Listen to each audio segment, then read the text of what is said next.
Bienvenue sur Maine Public News Connect. Des reportages inédits de la radio publique de Maine sont diffusés chaque semaine en espagnol, en français, en portugais, en somalien et en anglais. Bienvenue à vous sur Maine Public News Connect, vendredi 10 janvier 2025 et très heureuse de vous retrouver. Nous vous souhaitons une très bonne et heureuse année 2025. Au sommaire de ce bulletin d'information, nous parlerons de la protection de l'enfant, du Bureau des Nouveaux Américains, un livre multilingue pour enfants et enfin nous parlerons de la bourse d'études pour les demandeurs d'asile.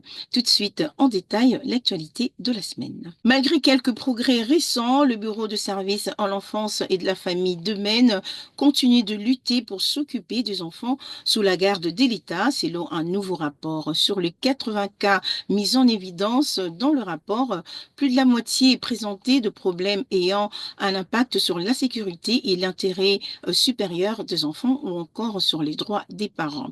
Bobby Johnson, qui est directeur du Bureau de services à l'enfance et à la famille, estime que les changements structurels systémiques, en particulier dans les services juridiques et de la santé comportementale, sont nécessaires pour relever pleinement ces défis. Enfin, le rapport cite de domaines où des progrès ont été accomplis, notamment la création de nouveaux postes et des changements de direction au sein de l'agence. Le mois dernier, la gouverneure Janet Mills a nommé Tarlan Ahmadov à la tête du nouveau bureau des Nouveaux Américains de Maine, dont l'objectif est de renforcer le système de soutien économique et culturel pour les immigrants dans le Maine. Tarlan Ahmadov supervise actuellement les programmes d'emploi du ministère du Travail de Maine et était auparavant coordonnateur de réfugiés de l'État au sein de l'organisme Catholic Charity of Maine. Monsieur Ahmadov a émigré aux États-Unis depuis l'Azerbaïdjan il y a de cela plus de 20 ans et il est le fondateur de la Société azerbaïdjanaise de Maine. L'année dernière, Madame Mills a signé un décret ordonnant au Bureau de l'innovation politique et de l'avenir du gouverneur de créer ce nouveau bureau. Le financement de 2 postes a été inclus dans le dernier budget supplémentaire, signalant que 18 autres États disposent de bureaux similaires et M. Ahmadov siège également au conseil d'administration de Maine Public. Des sondages indiquent que pour les enfants, la lecture de livres dont les personnages reflètent leur identité et leur expérience peut améliorer leur niveau d'alphabétisation. Le Maine étant devenu une destination de plus en plus courante pour les immigrants d'Afrique centrale, des auteurs de Portland ont publié un livre d'images multilingues afin de donner à certains de ces nouveaux arrivants une chance de voir leurs propres expériences se refléter sur la page.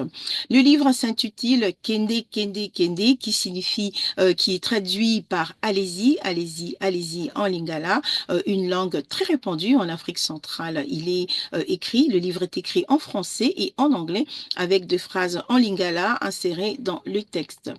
Il raconte l'histoire d'une famille fuyant la violence en Afrique centrale et s'installant dans une ville fictive qui représente de nombreuses similitudes avec Portland.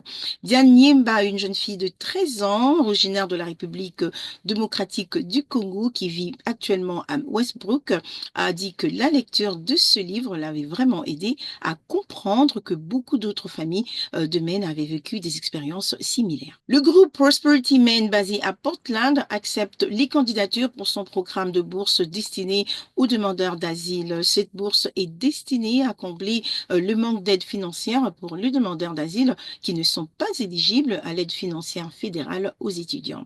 Le financement est limité aux résidents de Maine qui fréquentent un institut supérieur ou une université de l'État. Le programme associe également les étudiants à un mentor. Pour plus d'informations, visitez le site internet de prosperityma.org.